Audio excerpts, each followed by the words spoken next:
Television. অবুঝ দুটি শিশুসহ কাজের সন্ধানে স্বামী স্ত্রী ঢাকা রাজধানীতে গিয়ে প্রথম স্ত্রী জানতে পারে স্বামী আসাদুজ্জামানের দ্বিতীয় বিয়ের ঘটনা। এ নিয়ে স্বামী স্ত্রীর মধ্যে বিবাদমান কোন্দল সৃষ্টি হয়। স্বামী আসাদুজ্জামান স্ত্রীর ওপর অমানসিক নির্যাতন চালায়। পরে এক পর্যায়ে কাজের সন্ধানের অজুহাতে গিয়ে লাপাত্তা হয়। লাপাত্তার ঘটনায় মিঠাপুকুর থানায় আসাদুজ্জামানের মা একটি সাধারণ চিঠি আনয়ন করেন।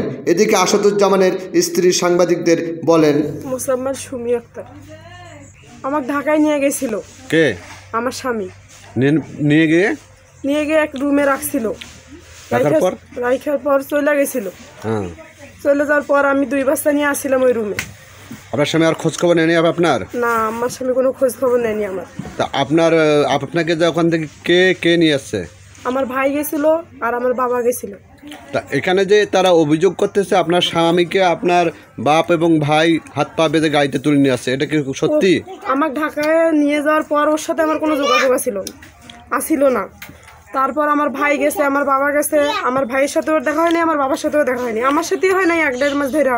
আমার বাবার সাথে কি দেখা হবে? আমার ভাইয়ের সাথে তো কোনো দেখাই হয়নি। কেন? কোনো অন্যখানে বিয়ে করছে, আমি শুনছিলাম। ও অন্যখানে বিয়ে করছে, ও অন্যখানে বউ রাখছে। তখন আমাকে একখানে রাখছে, ওর অন্যখানে আরেক বউ রাখছে। তখন রাখার পর ও আমার কাছে আসে না। ওই বউ এখন যে আপনারা ওখান থেকে আসেন ওই এলাকাবাসী জানে না? অবশ্যই জানে।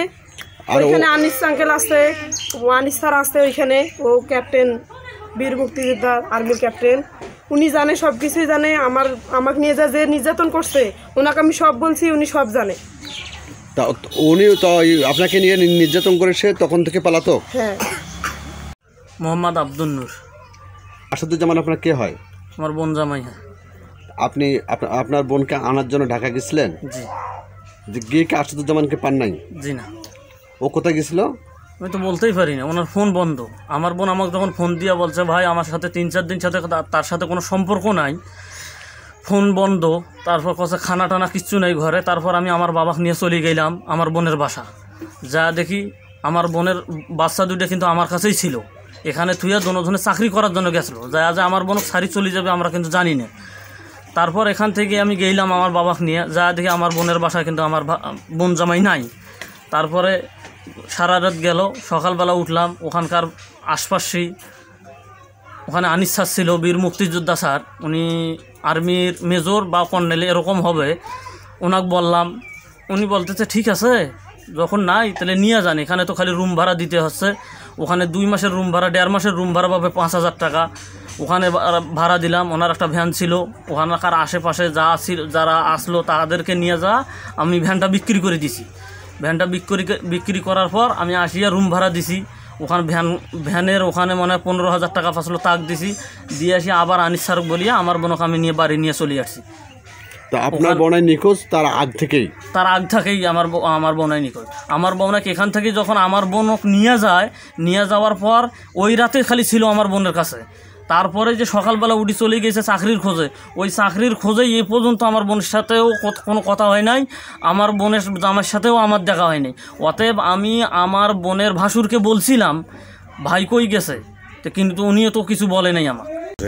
এই বিষয়ে আপনি কিছু জানেন? নিখোঁজ হয়েছে নাই হয় সেটা জানি না, কিন্তু ঢাকা গেছি বাপের বাড়ির ছইল থুয়ে, যে 2 জনে চাকরি করবে, কামাই করবে। আশরাফুল। আপনার বাসা এটা কোথায়? খোড়াঘাট পূর্বপাড়া। তা আপনার ভাইয়ের নাম কি? আসাদুল। সে কবে নিখোঁজ হয়েছে? ও বৃহস্পতিবার থেকে নেই। কেন? বৃহস্পতিবার থেকে ওর শ্বশুর আর কি ঢাকায় গেল, ওই শালা সম্বন্ধী সহ, মানে ওখানে যায় ওনার মেঘ নিয়ে আসবে। ওনার মেঘ নিয়ে আসার সাথে ওই আমার ভাইকে আর কি হাত পা বাঁধিয়ে বলে বাসে উঠেছে। বর্তমান নিখোঁজ। থানায় অভিযোগ করেছেন? আমরা জিডি করছি মিঠাপুকুর থানায়। আসাদুজ্জামান লাপাত্তার ঘটনা একটি ধ্রুবজাল। এই ধ্রুবজালের প্রকৃত ঘটনা উন্মোচনের জন্য আসাদুজ্জামানের স্ত্রী, এলাকাবাসী ও ভুক্তভোগী পরিবার সংশ্লিষ্ট আইনশৃঙ্খলা বাহিনীর হস্তক্ষেপ কামনা করেছেন।